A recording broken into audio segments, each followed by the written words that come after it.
Good afternoon. Welcome to the last Biostatistics in Action lecture of this semester. Our guest today is Dr. Cheng, professor in the Department of Biostatistics. His expertise is mostly in clinical trials, adaptive designs, cluster analysis. Dr. Cheng will be talking about adaptive exploration design for the dose-responsive curve. Thank you, Cody. All right, so I'm going to talk about limb leaf design we propose for adaptive exploration of the dose-response curve. This talk sounds like a very specialized topic, but actually what I'm going to do today is to use this as a vehicle to talk about the clinical trial in general, try to share some basic notion and hopefully some new concept in clinical trial development. This is a joint work with my former student, John Spivak, and former chair, Bruce Levin, who just retired. Traditional clinical trial design typically consists of 4 phases. In phase 1, the purpose is to find which dose, sometimes doses, can be tolerated, and particularly we are interested in identify or estimate the maximum tolerated dose. Right? And in phase 2, as a contrast, the main objective is to determine the biological activity and the adverse event rate of the tolerated doses identified in phase 1. Right? And phase 3 is to determine the efficacy of a selected dose. And phase 4, which is usually after the approval of the drug, is a post-market study. It's a long-term evaluation. Primarily is for safety, collect safety profile. In phase 1, the main focus is on safety and toxicity. This is particularly true for the many oncologist trials, where the toxicity is one of the major issues in developing the new drug. Here, the major challenge is the ethical concern, right? So that means what? That means if you give a drug a dose which is too toxic, then of course certainly you will kill the tumor, but at the same time you also kill the subject. That's not a good idea, certainly. So that's why we will, and so the ethical concern here is, unless we have evidence, we are confident, we will not assign patient to a too toxic dose level, right? So that's why there is the so-called the phase 1 design involving how you escalate the dose escalation, right? So you don't start with a higher dose, highest dose, for example, because it's unethical, right? Typically, you start with lowest dose, and then you do that dose escalation. So there are ethical concerns, so which will have an impact on the statistical method. Why that? Because we know that I believe people have heard of the parallel group design. So if you are doing a phase 2 or phase 3 trial, you have multiple treatment or one treatment with multiple doses, you can assign patient parallelly to these multiple arms. But that's not, you cannot do that for phase 1. So ethical concern, because unless you are sure you are not going to assign patient to a too high level, too toxic level. So that's what I mean by ethical concern, which has an impact on what kind of design you can use. Typically, phase 1, we use a sequential design. so group 3+3, or a group size of 1 by 1, etc. Sometimes 2 by 2+6, etc. Right? Anyway, the major feature is sequential. You cannot do it parallel. Another constraint is the sample size. Because the phase 1, no drug company will want to spend too much money on a phase 1 because they want to quickly move on to something efficacy, etc.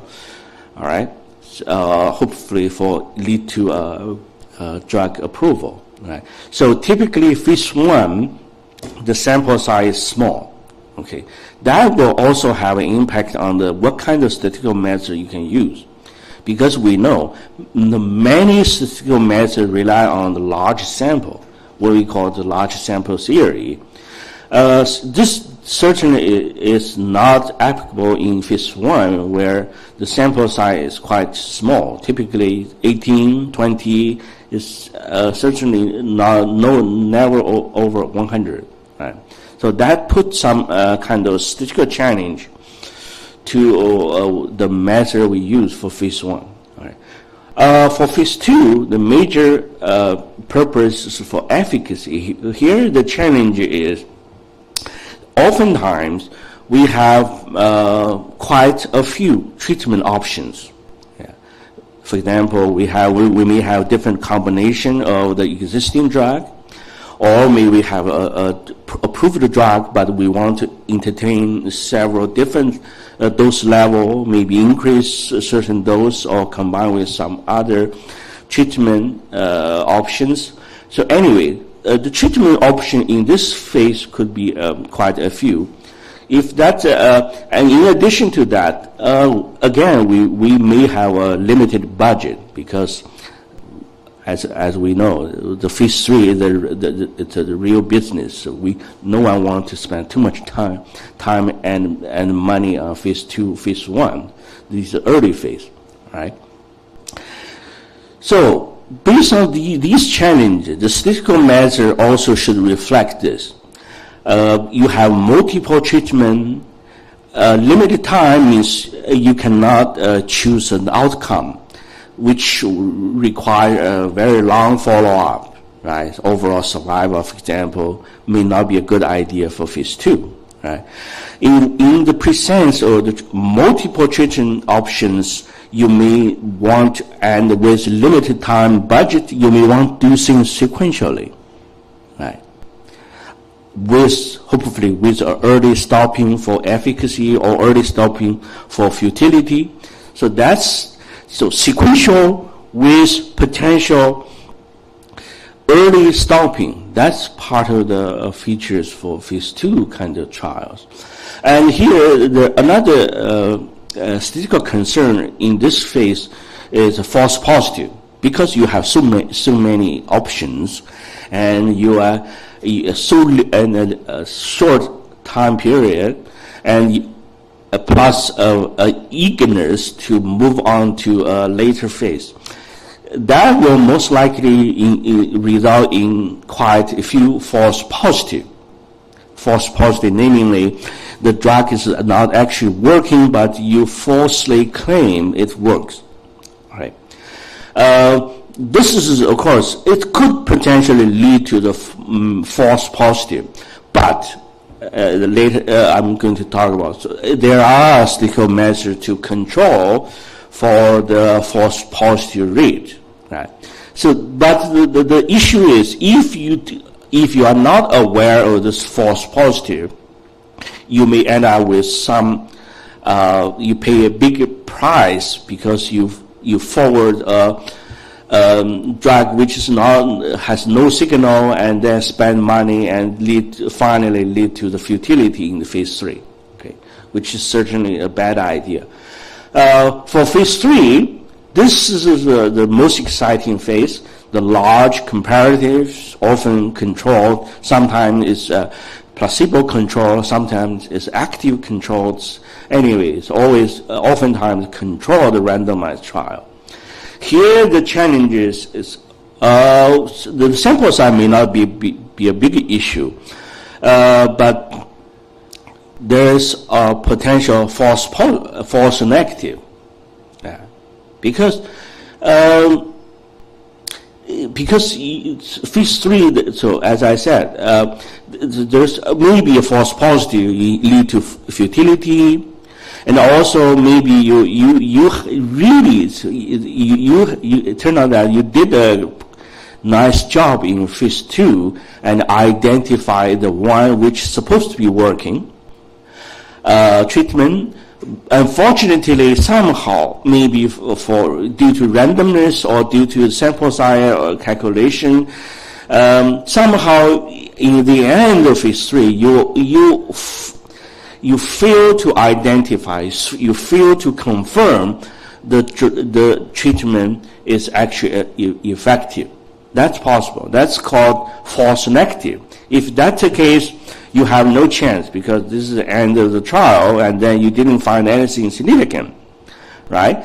And everyone knows if you conduct trial and in the end you do the data analysis and didn't find anything significant. What does that mean? That could mean one of the two things. One possibility is the drug is not working, right? And you are making the right claim, okay? But there's also a possibility which could be troublesome, is maybe the drug actually works, but somehow you fail to identify, you fail to support, you fail to make the right claim that the drug is indeed working, right? So that means it results in a lost opportunity in phase 3, which is the most kind of upsetting, right? I would say. Phase 4 is primarily on the adverse event, but usually the adverse event are very rare event. It's impossible, before you approve the drug, it's impossible to conduct a trial on rare events. So that's why it's a post-marketing, rely on the observations, large-scale observation study to evaluate rare events. Okay. In terms of clinical trial, there are old ways and new ways to conduct these trials. Let's briefly review the old way. Phase 1 usually require statistical justification 3x3 design. Phase 2 often usually the old ways without the phase 1 require least statistical justification, rule-based 3+3 design. As we know, from statistical point of view, 3+3 design is not statistically justified. But okay, so what? It's still in use most of the time. Phase 2, typically in old ways, the phase 2 usually it's a single arm. Usually it's single arm design without control, or sometimes people may be cheating a little bit with historical control. But we know that without control or with historical control, there are many issues. There are bias. Yeah, right. So, but that's the old ways. And in the old ways, most serious attention, either clinically or statistically, the serious attention is focused on phase 3. So we are doing a very nice job and very rigorous design and study in phase 3. But for phase 1, 2, people kind of not paying enough attention. That the criticism, of course, is phase 3 is analyzed. First of all, you are not making best use of all the available data. For example, in traditional ways, phase 3 is isolated from phase 2. Because if you finish phase 2, you stop and do the analysis. If you start to continue on phase 3, and then you conduct phase 3 and evaluate the effect purely on data from phase 3. You are not borrowing any strength from phase 2. So this actually takes waste. So first of all, it's a waste of data because the phase 1 data you collect not going to use here. Second, it takes too long. Sometimes from phase 2 to phase 3 it takes too much time. Okay, so that's old ways. New ways actually is now more and more, and all those MDs potentially with the help of their own statistical education or with the help of their statistician, they more and more realize the the importance of earlier involvement of statistics from the very beginning, right? So nowadays, at least some of the MDs become more and more serious from the very beginning. So they welcome the involvement of statistician in the very beginning, hopefully in all phases, right? Okay. And also another aspect of new ways is people are interested in combining across phases, because this certainly lead to the budget saving and also potential increase in efficacy, right? Right. So combination, combine of the selection stage and the confirmation stage, right? So this lead to some hybrid design. For example, phase 1/2 design, right? While you primarily focus on the toxicity, at the same time you may want to get some kind of feel of the efficacy, right? As a contrast, phase 2 and /3 designs is a combination of selection. You may have multiple arms, multiple betting on multiple candidates, and you want to use this combined phase to select the most promising and confirm in the phase 3. Right? But the phase 2 and 3 is combined. Means you are not doing there's no database log of phase 2. And you are using not only the phase 3 data, but also phase 2 data as well. Okay. Right. Another new aspect of clinical trial is physician and statistician are more and more interested in making modification based on emerging information. Okay. Particularly for phase 2 and 3 trials, where it takes long times because the outcome, for example, could be survival outcome and take a long time to observe, to complete the trial. So it's actually a appealing idea. So why let's have an interim look, right? Maybe something emerge. We already enough evidence to make the claim, right? So that's seamless phase 2 and 3 trial. That's one of the design which reflects this new requirement or new idea. Okay, so seamless by its very name, it's usually a combination of the different objective of multiple phases of development into a single trial. Okay, oftentimes it's a combination of phase 2 and 3, right? The main purpose is to make more efficient use of the data and also reduce the cost, hopefully. Yeah. One important landmark adaptive design is the so-called TSE design. Okay.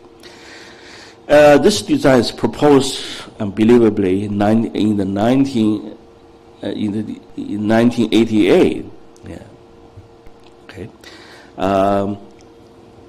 So it's in 2 stages. The first stage is used to select the best or the most promising candidate among the several candidate treatment, and the second stage will focus on only the select treatment. Of course, in both phase 1 and phase 2, we will have a control arm, right? So the important feature of this TSE design is a combination of selection and confirmation, which corresponding roughly to the phase 2 and phase 3 objective. Both stages include a control arm, and data from both stages are poured. That's important. The data are poured together for the final comparison between the control and the selected arm. Okay. In general, adaptive design, of course, looks very appealing, right? Because it's great. This is it's so reasonable, so human, so I mean, you save time, save energy, and you lead to very promising result. Okay, but wait a minute. There are potential downside or something challenge associated with this kind of flexible design. Okay, why is that? Because first of all, it's a big, usually in at least in clinical trials, each decision is based on most time based on a test of certain hypothesis. This is sometimes done implicitly, sometimes done explicitly, right? So when you make a claim, you are actually implicitly testing a hypothesis. Sometimes you are aware, sometimes you may not aware, but anyway, whenever you make a decision, you are up to errors, right? So that's a statistical concept. I hope everyone should have heard of that. So namely, there could be one of the two possible errors. One is a false positive. If you claim, oh, I have this significant finding, that the moment you make that statement, there are possible mistakes associated with that, right? So the take-home message is, whenever you make a statement, because you're never sure whether or not your statement is correct, so your statement is up to error, right? Sometimes the error is called false positive. Sometimes it's false negative, depending on what kind of claim you are making, right? And typically we know, clinicians love positive, right? Oh, we have a finding. We have this significant association. We have this drug. We prove this drug is better than placebo, etc. They really love positive. But unfortunately, when they make the claim, they should take care of the false positive. What do you mean take care? In statistics, we mean we have to tame the false positive rate. Right? Why that? Because when you make multiple claims, suppose you claim several positive findings. Each time you make that claim, there's a chance you commit a mistake. When you are making multiple claims, the possibility of making at least one mistake is accumulating, right? So that mistake, in statistical jargon called familywise error rate, is actually inflating. The more claim you're making, the more chance you inflate your familywise error rate. Right. Error certainly is not a good, not a pleasant thing. So maybe clinicians say, "Oh, what's a big deal?" But statistician is really serious about this family-wide error rate. Right? Why that? Because if the drug is not working, and you are making the wrong claim that it's working, and you propose you forward this into a large-scale trial, you're wasting money, wasting resource, and potentially hurting people, hurting patients, right? And as believe it or not, in this one publication, PLS Medicine publication, this also discussed the issue that many, believe it or not, many published research findings are false. Right. So this is really alarm. Okay. So force the clinician to rethink what is the advantage? Because once again, so we are talking about adaptive design. Adaptive design, as I mentioned, one possible feature of adaptive design is you can take an interim look. You can make claim in before the end of the study, maybe multiple claim. So that's give you an increased chance to commit a family-wide error rate. So that's why you need statistics to really help you to tame that mistake. Okay. All right. Statistically, I'm not going to talk into detail about this slides, but the good news is, indeed, we do have ways to control the family-wide error rate. So it's the statistician's job. Yes, it's affirmative. So we have ways to help clinician to make a reasonable, safe quotation mark, more safer statement, right? Without inflating the type 1 error, right?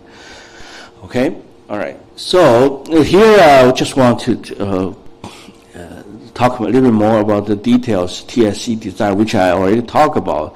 The setup is we have the capital I doses, D1 to DI, and we have a control D0. So this is we have I plus 1 arms.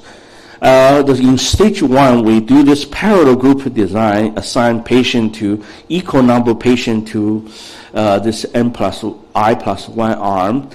And then we compare with control and find the most promising one. What is the most promising one? We assume the one with the maximum treatment effect. The observed maximum treatment effect will be the one we consider most promising. That's stage 1. Of course, this is involving a decision. So here we have this threshold Y1. So that means if you have this T1, let's consider T1 as the best signal among the candidate. If that signal is larger than a threshold Y1, we consider this is really the good signal. Otherwise, we'll stop the trial and claim futility. All right. In phase 2 is assume we have a strong signal, we have a strong evidence to believe there is at least one promising dose to forward to the second stage. We will do another parallel randomization of N2 subject, equal subject to control and the most promising dose. And then the final decision whether or not this identify the treatment. So remember, the stage 1 is the selection. Select which one is most promising. Second stage is confirm whether or not it's indeed efficacious. Right? But in order to make the decision, you see here that the feature is we will use the so-called test statistic T2. So here it's a combination of information you obtained in both stage 1 and stage 2. Right? So that's why we call the seamless design. It's a combination of phase 2 and 3. We use both data from both stage. We are not wasting resource. And here we need another threshold to make the decision. So if T2, let's call T2 the combined evidence. If the combined evidence is stronger than a threshold Y2, then we claim, the trial is a success, and that this identified dose is the working dose. So that's the trial is a success. Otherwise, we do not reject the null hypothesis, namely the trial is inconclusive. We do not, so it's inconclusive or called failure. We are not able to claim and identify anything. We select a most promising treatment, but unfortunately, our data does not support its efficacy. Too bad, right? Okay. Indeed, this is okay. If we are successful, if we are combined information T2 greater than Y2, then of course everybody is happy. But if otherwise the trial is a failure. So this is, as we know, it's a phase 2+3. That's a big investment of money. But you are telling me in the end, the trial is a failure. So no one is happy. So, and then people may retrospectively, they may think, okay, what's going on? So why we have this failure? Okay, of course, as I said earlier, you have failure, you know what? Maybe because the drug you believe should be working, actually it's not working.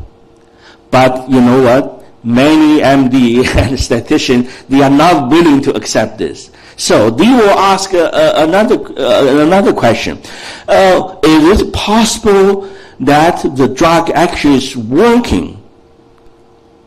It's actually promising at least, but we feel somehow because of the limitation of the design, we simply fail to identify. That could be a power issue, right? If you increase sample size, you may have a chance, but it also could be a design issue, because this is the way you design it. You propose something, and then in stage 2, you allow only one time, one chance. Just one chance, yes or no. If you support this, and then you are done. Otherwise, it's a failure. Okay. All right. That's why people may wondering, oh, we got a failure maybe because we have only one chance, one opportunity at stage 2. Can we have some additional opportunity to either investigate this selected dose further, or maybe we could study the neighborhood of this dose. The underlying understanding is maybe okay, we accept the trial is a failure, but we do know because because this treatment was selected anyway. That means it should be somehow better than control. Maybe it's not that good, but it certainly is not bad. Okay, based on that, we will ask ourselves, okay, if this drug we identify is not the best, maybe we should investigate its neighborhood. Maybe this guy is not the best. Maybe somewhere in the neighborhood we can find a better one, right? So that will be an added chance to lead to identification of a working drug, right? This is particularly true if you have those non-monotonic dose response, because sometimes I think in ALS study in neurology, sometimes it's not like when you increase the dosage, the efficacy will monotonically increasing. It's not like that. Sometimes there is a threshold when if you increase, it's increasing, the efficacy is increasing when you increase the dosage, but once you pass a critical point, it starts to level off or start to drop down. So in the latter case is what we call the unimodal dose response. So that means it's like a concave down dose response. So in that scenario, if the dose response is a unimodal concave down, then if your trial, the TSE trial is a failure, then there is a possibility that maybe this is a failure, but if you explore the neighborhood, you may be able to find something even better. Right? So that's a motivation for our new design. So see this I will skip, just a little bit kind of technical. So here, before I jump to the new design, I will also give you some kind of motivation from a statistical perspective. Why TSE design, the two-stage design, although it's adaptive, it's not the best one. Okay. One possibility for better exploration of the unimodal is to you may say, because the model the dose response is not monotone, let's include many candidates. Right? So it could be a naive approach is let's include many candidates so that we have a better estimation of the dose curve. But this is kind of a big waste or resource, right? Okay. First of all, for two reasons. One is first the true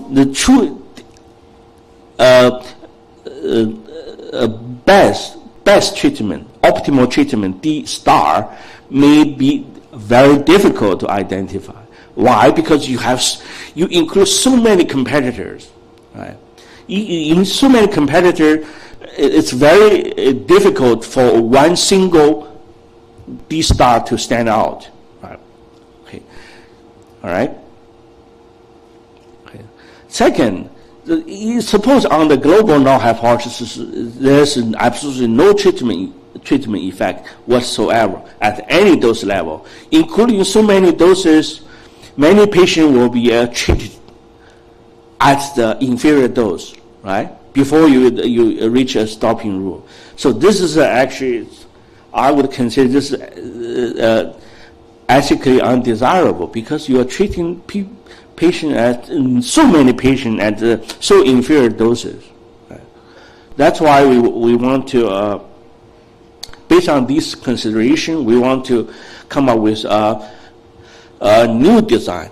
Keep in mind, we are not saying that TSE design is completely wrong. That's not what we are saying. What we are saying is TSE design probably is most appropriate when you have a prior knowledge that the dose response is almost roughly monotone, right? If you know that, then TSE design, I would consider TSE design as a quite feasible design. But as I said, in many situations, the dose response is not a monotone, right? I already gave you one example in the neurology study, in ALS disease, okay? But there are also other scenarios. For example, nowadays it's more and more popular to use combination of treatment. If the treatment is not a single regimen, it's a combination of multiple, and then the dose response is not necessarily monotone, right? So it could be multi-mode or unimodal or even multi-mode. If that's the case, there is a more chance if you use TSE design, you will lose the opportunity to identify the true optimal. Okay. Based on that motivation, we propose a new design called the leaf design.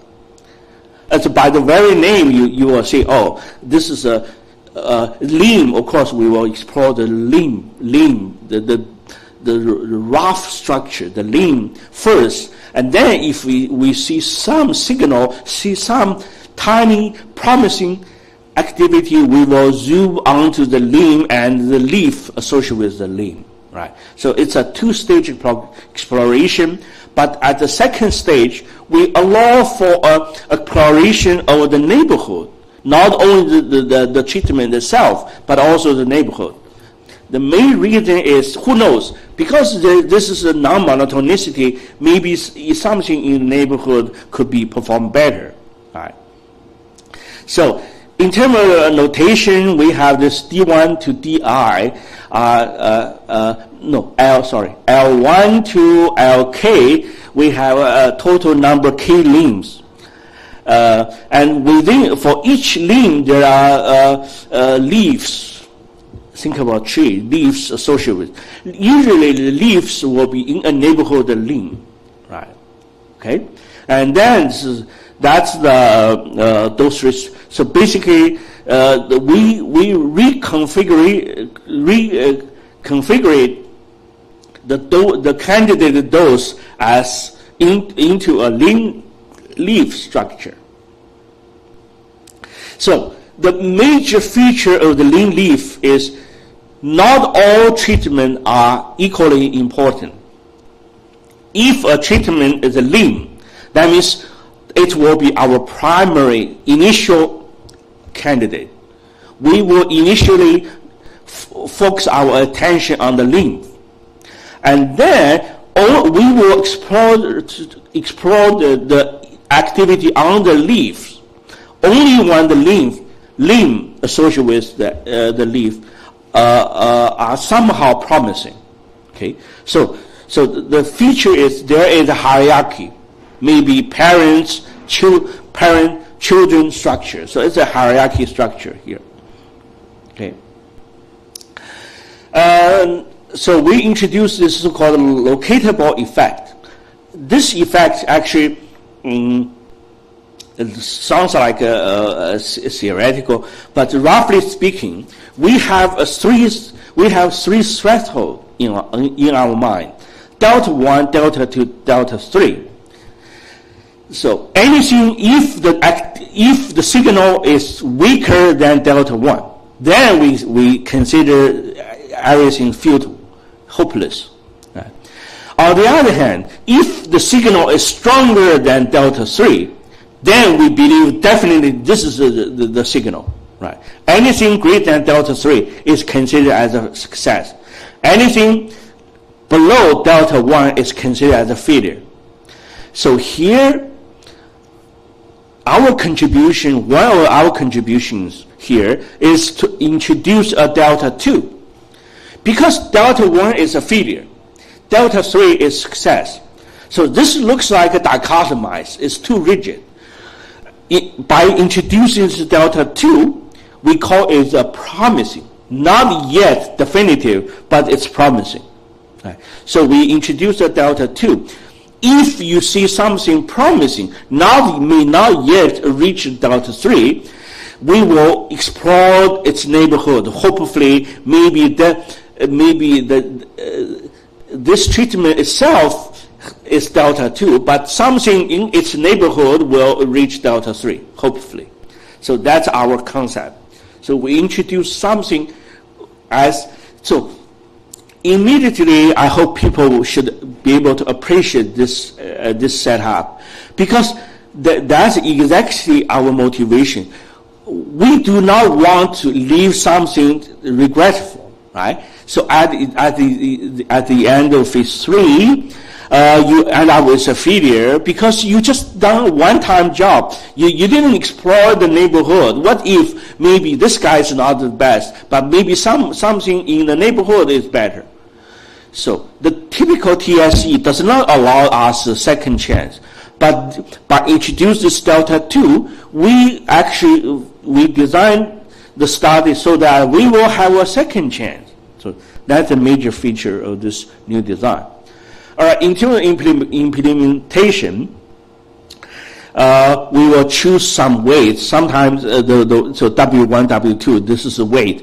Weight of stage 1 or stage 2, which one you want data gave more weight.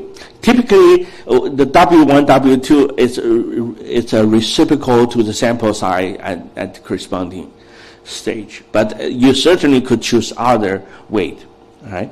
So once you specify weight, and then the step 2 is the same as before the TSE design, but here we only randomize the patient to control and limb, not the leaf. Leaf is secondary. Leaf is affiliated to the limb. So this reflects our belief that we want to have a second chance, but we do not want to blindly investigate all the possible doses. We may want to only at the first stage explore those limb, and leave out the leaf for now. So we check, is there any promising signal on the limb? All right. Okay. So that's stage 2.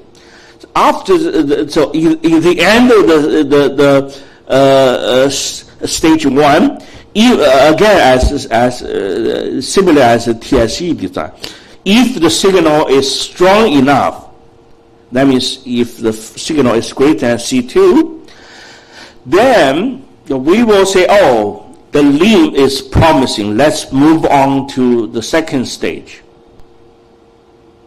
Okay? All right? Okay? So there are three possibilities. So here, if the first stage signal is less than C1, that means too bad. C1 is correspond to the delta 1.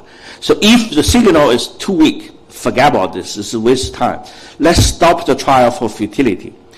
On the other hand, if the signal is very strong, stronger than C2, then we believe, we will say, okay, the limb, there is no need to explore its neighborhood, because this guy itself is already good enough. So so this limb, the K star limb, is already good enough. There's no need to explore its children or its leaves, right? But otherwise, if the signal is somewhere in between, there are some signal, but the signal is not too strong.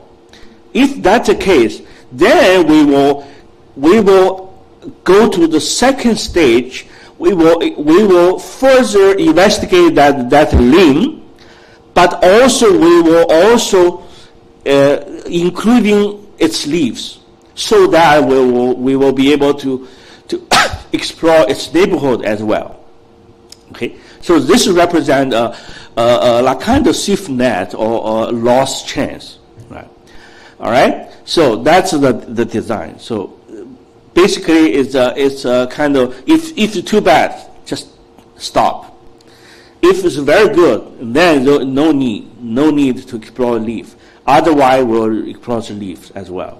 Okay, and the stopping rule are kind of, so I will skip all these. These are very statistical, technical.